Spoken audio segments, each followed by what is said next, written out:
Hello friends, I am Sujeet Kumar and welcome back in my channel Falcon studies. आज जो मैं बात करने जा रहा हूँ, इकोनॉमिक जो हमारा सेशन चल रहा है, तो इकोनॉमी का पार्ट नंबर क्या है ना 13 आज आपके सामने हम क्या है ना डिस्कस करेंगे। 12 पार्ट तक हमारा इकोनॉमी का कंप्लीट हो चुका है और 13 पार्ट आपके सामने लेकर आया हूं और इसमें भी कितना है 30 क्वेश्चन का है हमारा सीरीज है और ये फिजिकल सिस्टम ऑफ इंडिया से रिलेटेड क्वेश्चन है। तो विदाउट टाइम को डिले किए हुए हम स्टार्ट करते हैं क्वेश्चन को। तो क्वेश्चन जो हमारा पहले बोलता है कि the gilt edge market deals in, यहाँ पे एक नया वर्ड आया है आपके पास कि गिल्ट एज क्या होता है, गिल्ट एज मार्केट क्या होता है। तो सबसे पहले हम देखेंगे कि गिल्ट एज मार्केट क्या होता है, उसके बाद हम बात करेंगे। देखिए गिल्ट एज मार्केट क्या होता है, it is the market in government security. देखिए गवर्नमेंट सिक्योरिटी क्या होता है, जैसे ट्रेजरी बिल हो गया, ये सब हमारा जो होता है वो गवर्नमेंट सिक्योरिटी के अंदर में आता है।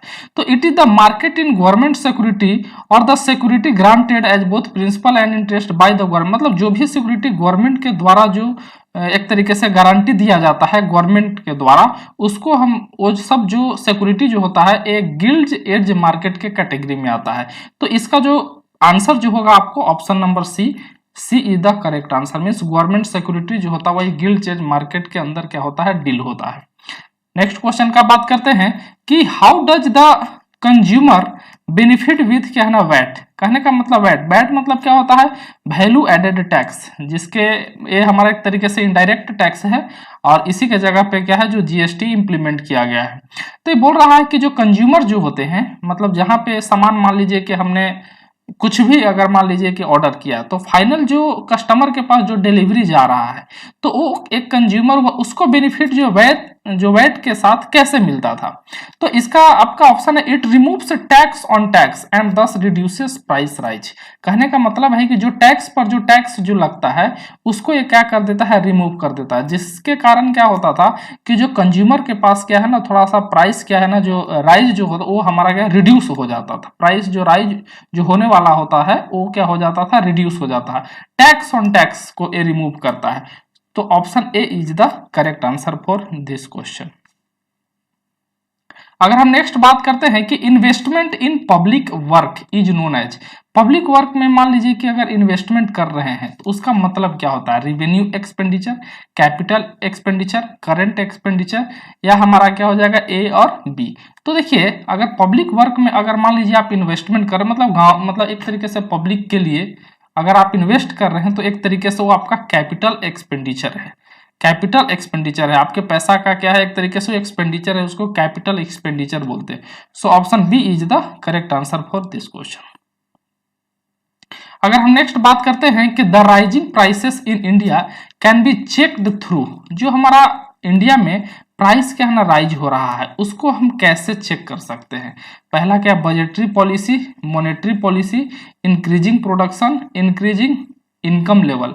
तो देखिए यहाँ पे बजटरी पॉलिसी हो गया, मॉनेटरी पॉलिसी हो गया और इंक्रीजिंग प्रोडक्शन हो गया। तो इस सब के हेल्प से यानी 1 2 3 की हेल्प से क्या करते हैं, हम चेक कर सकते हैं कि इंडिया में जो प्राइस है हमारा क्या है राइज हो रहा है। बजटरी पॉलिसी मतलब क्या हुआ, वही एक तरीके से बजट का पॉलिसी। मॉनेटरी पॉलिसी करेंसी को आपको बताए ही थे कि करेंसी को अगर इंडिया में अगर मान लीजिए उसका एक पॉलिसी होता है जिसके थ्रू करेंसी क्या है मार्केट में सर्कुलेट होता है, वो हमारा क्या हुआ मॉनेटरी पॉलिसी हो गया। अगर हम नेक्स्ट बात करते हैं कि अब budgetary deficit means, budget deficit जो होता है इसका मतलब क्या होता है। तो देखिए बजटरी डेफिसिट है इसका मतलब है कि total expenditure is more than total revenue. कहने का मतलब है अगर आपका खर्चा अगर मान लीजिए कि 20 रुपया का अगर सामान है, ठीक है, 20 रुपया क्या है आप खर्चा कर रहे हैं और आपको रिवेन्यू जो है आपको कितना आ रहा है, मान लीजिए कि इससे कितना 10 रुपया का रिवेन्यू आ रहा है। तो अगर एक्सपेंडिचर अगर आपका ज्यादा, अगर मान लीजिए कि कोई भी अगर मान लीजिए कि कंपनी आप क्या है ना चलाने के लिए क्या पैसा लगा रहे हैं, तो अगर आपका खर्चा ज्यादा कर रहे हैं जिससे आपको रिवेन्यू कम मिले, मान लीजिए 100 रुपया हमने खर्च किया, रिवेन्यू मान लीजिए कि हमको कितना आ रहा है 70 रुपीज आ रहा है, तो एक तरीके से ये हमारा क्या हुआ बजटरी, हमारा बजट में क्या हुआ घाटा हो गया। इसको हम क्या बोलते हैं, ऑप्शन नंबर ए इसका करेक्ट होगा आंसर। नेक्स्ट बात करते हैं, देखिए physical deficit, physical deficit in the budget means, कहने का मतलब फिजिकल राजकोषीय घाटा जिसको हम बोलते हैं। फिजिकल डेफिसिट जो होता है बजट के मीन्स इसका मतलब क्या होता है। तो देखिए physical deficit in the budget means क्या होता है, budgetary deficit plus net borrowing of the government, मतलब बजट डेफिसिट प्लस जो भी गवर्नमेंट के द्वारा जो बोरो मतलब क्या है, जो मांगा जा रहा है एक तरीके से, तो वो हमारा दोनों को अगर ऐड कर देंगे तो फिजिकल डेफिसिट के बराबर आ जाता है। So option B is the correct answer for this question. अगर हम नेक्स्ट बात करते हैं कि physical deficit in union budget means, physical deficit जो होता है एक तरीके से राजकोषीय घाटा जो यूनियन बजट में, इसका मतलब क्या होता है? तो इसका मतलब आपको समझने के लिए ऑप्शन क्या है, पढ़िए कि the sum of the budgetary deficit and the net increase in internal. ये देखिए पिछले क्वेश्चन के जैसा ही है कि बजट डेफिसिट प्लस क्या है, net increase in internal, external borrowing को अगर प्लस कर देंगे तो हमारा क्या हुआ, फिजिकल डेफिसिट है, यहाँ से निकल जाएगा। So option C is the correct answer.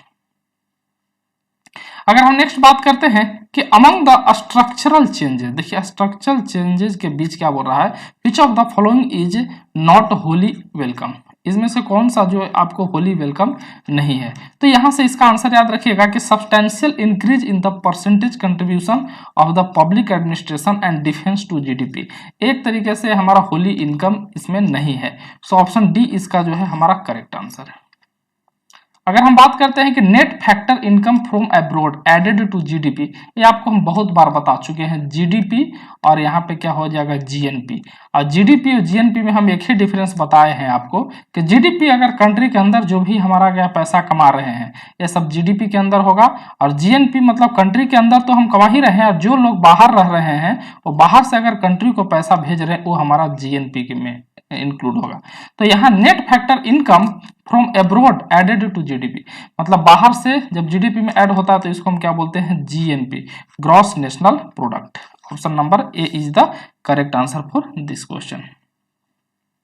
देखिए यहाँ पे नेक्स्ट बात करते हैं कि देखिए gross national income is always more than net national income, because कहने का मतलब है कि जो जीएनपी जो होता है वो हमेशा क्या होता है, नेट नेशनल इनकम से हमारा क्या होता है, ज्यादा होता है। इसका मतलब क्या हुआ कि foreign income, capital consumption allowance, indirect taxes, तो इसका ऑप्शन जो होगा हमारा क्या, बी, यानी gross national income always more than net national income because it include, इसमें क्या इंक्लूड रहता है, कैपिटल कंजम्पशन अलाउंस। अब देखिए हम बात करते हैं कैपिटल कंजम्पशन अलाउंस क्या होता है।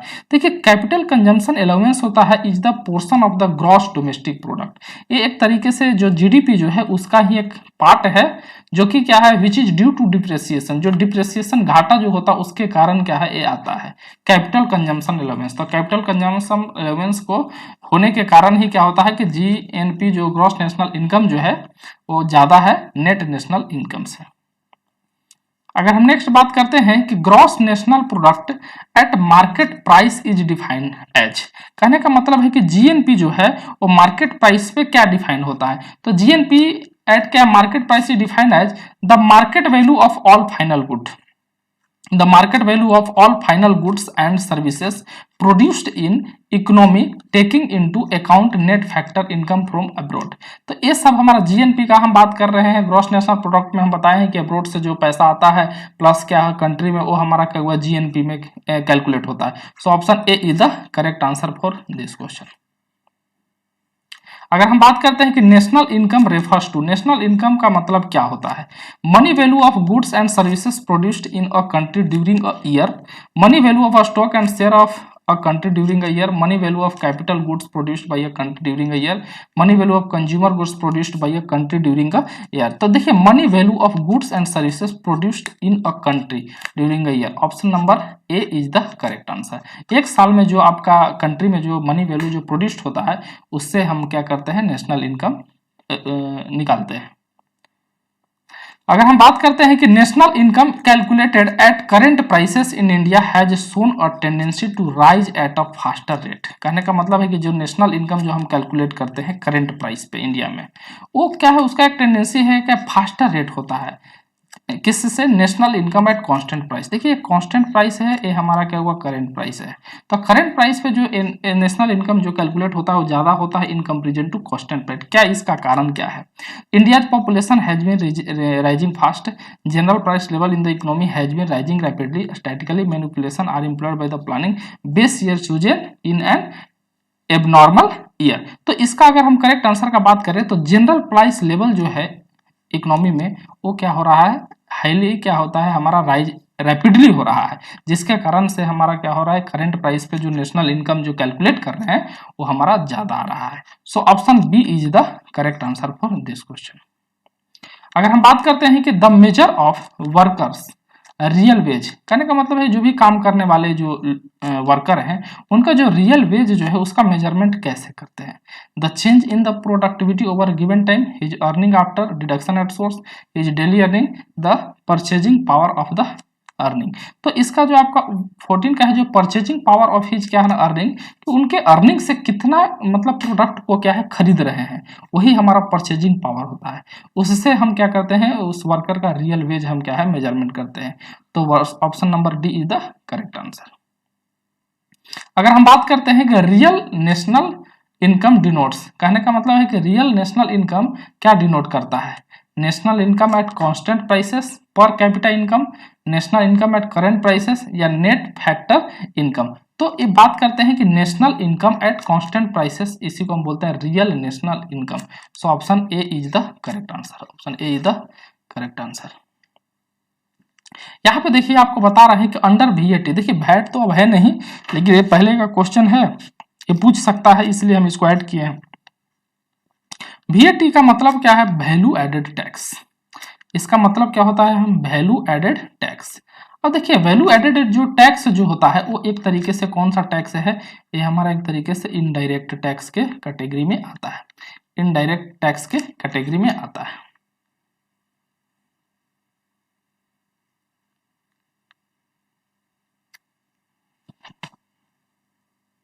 हाँ, इनडायरेक्ट टैक्स का क्या है कैटेगरी में आता है। अब हम बात करते हैं कि बोल रहा है कि how many slabs are there, इसमें से कितने स्लैब होते हैं। तो देखिए वैट में क्या ना 4 स्लैब थे। पहला जो स्लैब थे ये हमारा क्या, इसमें क्या नील। सेकंड जो स्लैब था इसमें क्या है ना 1% के कैटेगरी में था। जो थर्ड जो स्लैब था उसमें 4 to 5% के कैटेगरी में था। और जो फोर्थ स्लैब था जो कि आपको जनरल था, और जिसमें बात करते हैं हम कितना 12 से लेकर 15% के कैटेगरी में था। यहाँ से बात करते हैं नील में, मतलब नील के कैटेगरी में कौन कौन से आइटम थे जिसमें कोई भी टैक्स नहीं लगता था। तो जैसे हमारा क्या हुआ, सॉल्ट हो गया, ठीक है, या खादी हो गया, इसमें कोई भी टैक्स नहीं लगता था, तो ये नील के कैटेगरी में थे। 1% के स्लैब में वो थे जो बहुत प्रीसियस क्या है एलिमेंट थे, जैसे हमारा क्या हुआ गोल्ड हो गया महंगा, उस या सिल्वर हो गया, या बहुत सारे क्या है ना प्रीसियस स्टोन आते थे। प्रीसियस स्टोन जो है वो इस कैटेगरी में क्या है ना लाई करते थे। तो एक तरीके से 1% के कैटेगरी में लाई किए। 4 से 5% में वैसे आइटम को रखा जाता था जो डेली यूज में क्या है आप यूज करते हैं, डेली यूज में आप इसको यूज करते हैं। जैसे आपको क्या हुआ कुकिंग ऑयल, जो भी हमारा क्या हुआ, अगर हम बात करते हैं कुकिंग ऑयल हुआ, उसके बाद क्या हो जाएगा टी हो गया, उसके बाद हमारा क्या हो सकता था मेडिसिन हो सकता था। तो ये सब जो है एक तरीके से 4 से 5% के स्लैब में था। और जो 12 से 15% के जो स्लैब में था वो लग्जरी आइटम, लग्जरी जो आइटम जो थे वो सब क्या है ना 12 से 15% के स्लैब में थे। जैसे लग्जरी आइटम, जैसे कहने का मतलब है कि सिगरेट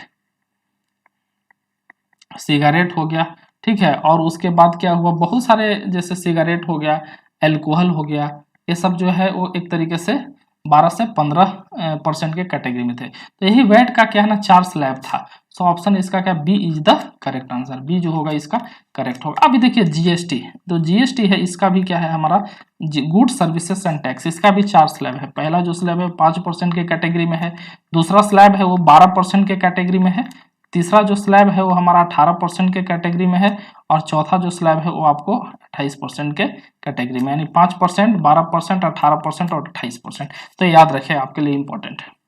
यहाँ देखिए कि which one of the following forms the largest share of क्या ना deficit in government of India, इसमें से कौन सा सबसे ज्यादा शेयर करता है आपको लार्जेस्ट क्या है ना deficit in government of India. Primary deficit, physical deficit, revenue deficit, budgetary deficit. तो फिजिकल डेफिसिट सबसे ज्यादा शेयर करता है। So option B is the correct answer for this question. अगर हम बात करते हैं कि gross national product is less than gross domestic product, देखिए जीएनपी का जो वैल्यू जो है ये हमारा लेस देन जीडीपी, ये कब होगा। देखिए ये हो सकता है कि indirect taxes are more than subsidy, depreciation is included, net factor income from abroad is positive और नेगेटिव।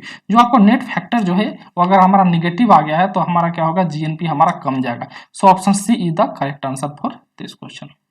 अगर हम बात करते हैं कि one of the following lead to under estimation of national income in India, कहने का मतलब है कि अगर नेशनल इनकम ऑफ इंडिया को अगर आप अंडर एस्टिमेट करते हैं तो इसमें से क्या लीड करेगा? Inflation, devaluation, non monetary consumption, large unorganised sector. तो देखिए नॉन मॉनेटरी कंजम्पशन हमारा इंक्रीज होगा, लार्ज अनऑर्गेनाइज सेक्टर भी हमारा इंक्रीज होगा। So 3 and 4 means option C हमारा जो होगा एक correct answer for this question. देखिए यहाँ पे क्या है ना, मैच करने वाला है। तो देखिए फिजिकल डेफिसिट का मतलब क्या होता है? फिजिकल डेफिसिट का मतलब होता है ए का हमारा कितना है 3, यानी difference between total expenditure and revenue receipt plus non डेब्ट क्रिएटिंग कैपिटल रिसिप्ट, इसको हम क्या बोलते हैं? फिजिकल डेफिसिट बोलते हैं। जो बजट डेफिसिट है इसका मतलब क्या होता है? बजट डेफिसिट क्या होता है? Difference between total expenditure and total receipt, इसको हम क्या बोलते हैं? बजट डिफिसिट बोलते हैं। अगर हम मान लीजिए कि रेवेन्यू डिफिसिट का मतलब अगर बात करें तो ये इसका हमारा 2 होगा, यानी कहने का मतलब है कि difference between revenue expenditure and revenue receipt, इसको हम क्या बोलते हैं? Revenue deficit. अब प्राइमरी डिफिसिट का हमारा कितना हो जाएगा? 4 नंबर ही होगा। डिफरेंस बिटवीन टोटल एक्सपेंडिचर जो आपका टोटल एक्सपेंडिचर है और जो रेवेन्यू जो रिसिप्ट आपके पास आ रहा है प्लस नॉन डेब्ट creating capital receipt minus interest payment, ये हमारा प्राइमरी डेफिसिट है। तो option A is the correct answer. इसका जो है आपका option A is the correct answer. अगर हम नेक्स्ट बात करते हैं कि which of the following scheme was intended to tap the black money, इसमें से देखिए कौन सा स्कीम जो है वो ब्लैक मनी को टैप करने के लिए बनाया गया है? तो देखिए SBI deposit scheme, UTI bonds, long term operation scheme, India development bond. तो option D is the correct answer. इसमें जो होगा डी। देखिए इंडिया डेवलपमेंट बॉन्ड जो है वो बनाया गया था कि जो भी बहुत सारे यहाँ के इन्वेस्टर जो थे वो पैसा ले लेकर विदेश में भाग जाते थे, तो गवर्नमेंट ने क्या है इस बॉन्ड के जो इंडिया डेवलपमेंट बॉन्ड है, इस बॉन्ड से क्या है जो भी एनआरआई है जो विदेश में जो चले गए हैं उसको टैप इसी बॉन्ड के हेल्प से किया जाता है। अगर हम नेक्स्ट बात करते हैं कि according to the law of demand, देखिए डिमांड का लॉ क्या है? कहने का मतलब है कि डिमांड क्या बोलता है? देखिए डिमांड बोलता है कि अगर प्राइस अगर आपका राइज होगा तो आपका डिमांड क्या होगा? डिक्रीज होगा। अगर मान लीजिए कि अगर प्याज का अगर बात करते हैं, ओनियन का, अगर ओनियन का अगर मान लीजिए प्राइस अगर मान लीजिए कि क्या है अभी कितना है, मान लीजिए कि कितना है 35 रुपीज, ठीक है। कभी कभी देखते हैं प्राइस इसका कितना है 150 रुपये हो जाता है। तो जब 150 रुपये हो जाता है तो 35 रुपये जब था तो आप 1 केजी क्या है ना खरीदते थे, एक बैचलर आदमी के बता रहे हैं। और 150 रुपये हुए तो आप क्या 500 ग्राम हाफ केजी क्या है ना खरीद रहे हैं। तो यहाँ पे देख रहे हैं प्राइस जब आपका इंक्रीज हो गया तो आपका एक तरीके से डिमांड आपका क्या हो गया? डिक्रीज हो गया। अगर प्राइस अगर डिक्रीज होगा, अगर वही अब 150 रुपये से अगर मान लीजिए कि 18 रुपये अगर आपका प्याज हो जाए, तो जब 18 रुपये आपका हो जाएगा तो आप कम से कम कितना है 3 केजी से लेकर क्या ना 5 केजी कम से कम खरीदिए। कि लाइए 3 केजी से 5 केजी खूब अंडा मुर्गा चिकन सब क्या ना खाएंगे इसमें। उसके बाद बात करते हैं तो यहाँ पे बोल रहा है कि price increases demand decreases. So option A is the correct answer. यहाँ पे देखिए विच one of the following situation makes a firm most efficient, इनमें से कौन सा एक ऐसा सिचुएशन है, इनमें से कौन सा ऐसा सिचुएशन जो क्या है मोस्ट इफिशियंट है?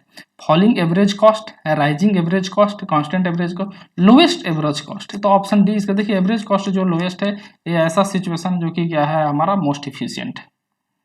अगर हम बात करते हैं national income total reveal, national income जो है उसका मतलब क्या? टोटल रिवील्स क्या रिवील करता है? Production side of the economy, distribution side of the economy, expenditure side of the economy. तो नेशनल इनकम जो है टोटल नेशनल इनकम जो है एक तरीके से production side of the economy, distribution, expenditure, ये तीनों को रिप्रेजेंट करता है। सो ऑप्शन सी मतलब क्या हुआ कि 1 2 3 is the correct answer for this question. अगर हम नेक्स्ट बात करते हैं, देखिए एक बहुत ही इंपॉर्टेंट चीज आया है कि ऑक्टोरॉय क्या है। यहाँ से ध्यान से देखिए ऑक्टोरॉय यहाँ पे क्या है? देखिए इसका क्या होता है, देखिए यहाँ पे सबसे बड़ी बात है ना कि आपके ऑप्शन में स्टेट गवर्नमेंट भी दिया हुआ है और लोकल बॉडी भी दिया है। इस क्वेश्चन के अकॉर्डिंग इसमें जो आंसर है इसके अकॉर्डिंग क्या है ना ऑप्शन सी होगा। लेकिन अगर लोकल बॉडी ना देके स्टेट गवर्नमेंट देता है तो आप स्टेट गवर्नमेंट पे भी टिक यहाँ पे मार सकते हैं, यानी सी और बी क्या है ना दोनों हो सकता है। अब देखिए ऑक्टोरॉय क्या है इसके बारे में बात करते हैं। देखिए ध्यान से देखिए ऑक्टोरॉय एक टैक्स जो है जो कि लोकल पॉलिटिकल यूनिट के द्वारा ये आपको लेवी दिया जाता था।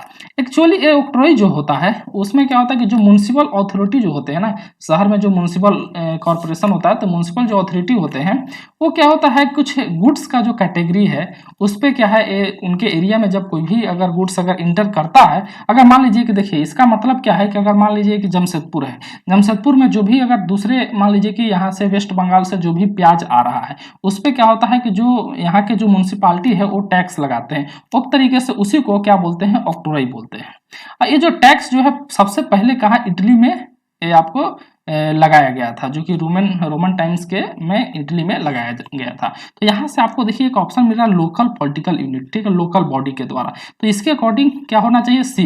एक और आपको डेफिनेशन दिखाते हैं कि ऑक्ट्रॉय क्या है, एक काइंड ऑफ क्या ना चार्ज या टैक्स है which is collected by the state government. देखिए जो किसके द्वारा, स्टेट गवर्नमेंट के द्वारा कलेक्ट किया जाता है। जो भी गुड क्या है ना इसके सिटी में जो मतलब इंटर करते हैं जो कि सेल करने के लिए, उसमें उसके स्टेट गवर्नमेंट के द्वारा क्या है उस पर टैक्स लगाया जाता है और वसूल किया जाता है।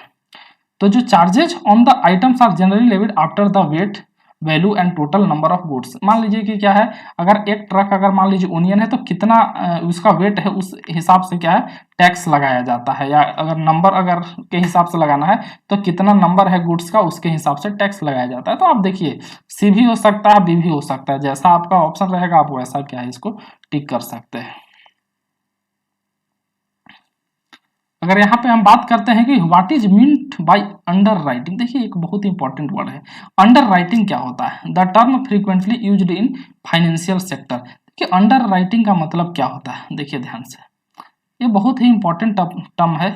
इसका मतलब क्या होता है, देखिए बेसिकली अंडर राइटिंग जो होता है इसके बारे में हम बात करते हैं। देखिए अंडर राइटिंग क्या होता है, सिंपली मतलब क्या होता है कि अगर मान लीजिए कि आप लोन लेने जा रहे हैं 20 लाख, मान लीजिए कि घर बनाने के लिए हमको 20 लाख रुपया का लोन चाहिए, तो 20 लाख रुपया का अगर लोन चाहिए तो उसमें क्या होगा कि जो मतलब बैंक का जो मैनेजर होगा वो सबसे पहले आपसे क्या मांगेगा कि कुछ भी जो आप मान लीजिए 20 लाख का लोन लेना चाहते हैं तो उसके बाद में या तो जमीन का कागज आप क्या है ना दीजिए, जब आप घर बना रहे हैं तो जमीन का क्या है कागज दीजिए, या कुछ ऐसा सिक्योरिटी दीजिए जिससे कि वो मतलब क्या है वेरीफाई कर सके कि आप लोन क्या है चुका सकते हैं। तो एक तरीके से जो फाइनल वेरिफिकेशन जो होता है उसके बाद जो आपको लोन के लिए जो अप्रूवल होता है ना, तो एक तरीके से लिखवाता है, उसको बोलते हैं अंडर राइटिंग। समझ गए। तो यहाँ कहने का मतलब है कि इसका ऑप्शन क्या होगा कि under valuation of the asset, जो भी एसेट है आपके पास उसका एक तरीके से वैल्यूएशन करना। So option 1 is the correct answer for this question. अगर हम नेक्स्ट बात करते हैं कि what is a physical deficit, देखिए बार बार ये टर्म आ रहा है। फिजिकल डेफिसिट क्या है, फिजिकल डेफिसिट राजकोषीय घाटा, ये बहुत ही इंपॉर्टेंट टर्म है। It is a gap between the value of the export and import, it is a gap between export and import minus and it is a gap between total expenditure and total receipt of the government. Option 3 is the correct answer for this question. यानी physical deficit क्या होता है, gap है, यानी total expenditure और total receipt, जितना खर्च हो रहा है और जितना हमारे पास आ रहा है उन दोनों का जो डिफरेंस है उसी को फिजिकल डेफिसिट के नाम से जानते हैं। अगर हम बात करते हैं कि which one of the following organisation या agency are involve in drafting the union budget of India, कहने का मतलब इनमें से कौन सा एजेंसी जो इन्वॉल्व होता है कि जो यूनियन का जो बजट जो पेश होता है उसको ड्राफ्ट करने में। तो याद रखिएगा कि option 3 is the correct answer. सिर्फ एडमिनिस्ट्रेटिव जो मिनिस्टर जो होते हैं वही इन्वॉल्व होते हैं। So option 3 is the correct answer for this question. अगर हम नेक्स्ट बात करते हैं कि the highest wait in the revised wholesale price index, देखिए एक WPI, कहने का मतलब इसको बोलते हैं शॉर्ट में WPI, यानी होलसेल प्राइस इंडेक्स में सबसे हाईएस्ट वेट जो है एक तरीके से इसमें क्या है, implemented from the September 2010 is given to which of the following item, किस आइटम में सबसे ज्यादा हाईएस्ट वेट क्या है ना दिया गया है। ये देखिए 2010 का में बोल रहा है, तो पुराने के अकॉर्डिंग क्या है इसमें क्या है ना आपका जो ऑप्शन जो होगा ये आपका ऑप्शन 2 होगा। फूड आइटम पे सबसे ज्यादा हाईएस्ट क्या है ना वेट दिया गया था, तो इसका हमारा क्या हुआ 2 इज द करेक्ट आंसर। देखिए आपको बता दें कि होलसेल प्राइस इंडेक्स क्या होता है, ये हम आपको पहले भी हम बता चुके हैं। देखिए होलसेल प्राइस इंडेक्स है, इसमें जो आपको 4 कैटेगरी है, एक तरीके से हमारा जो है ऑल कमोडिटी, ये हमारा क्या ऑल कमोडिटीज, उसके बाद आता है क्या प्राइमरी आर्टिकल्स, उसके बाद क्या हो जाएगा फ्यूल एंड क्या पावर, और जो हमारा लास्ट जो होता है मैन्युफैक्चर्ड प्रोडक्ट। ये 4 इसमें क्या कमोडिटी है, all commodities, primary article, fuel and power और मैन्युफैक्चर्ड प्रोडक्ट। देखिए WPI में सर्विस को इंक्लूड नहीं किया गया है, याद रखिएगा ध्यान से कि सर्विसेज जो है वो WPI में होलसेल प्राइस इंडेक्स में इंक्लूड नहीं किया गया है। देखिए सबसे पहले क्या है ना, वीकली बेसिस पे हमारा होलसेल प्राइस इंडेक्स क्या है ना कैलकुलेट किया जाता था, पब्लिश किया जाता था। लेकिन ये क्या हुआ कि 2011 के बाद ये जो होलसेल प्राइस इंडेक्स को क्या किया गया है आपको मंथली बेसिस पे, ये हमारा क्या हुआ मंथली बेसिस पे क्या होता है पब्लिश होता है। तो ये चीज क्या नहीं इंपॉर्टेंट है, ध्यान दीजिएगा।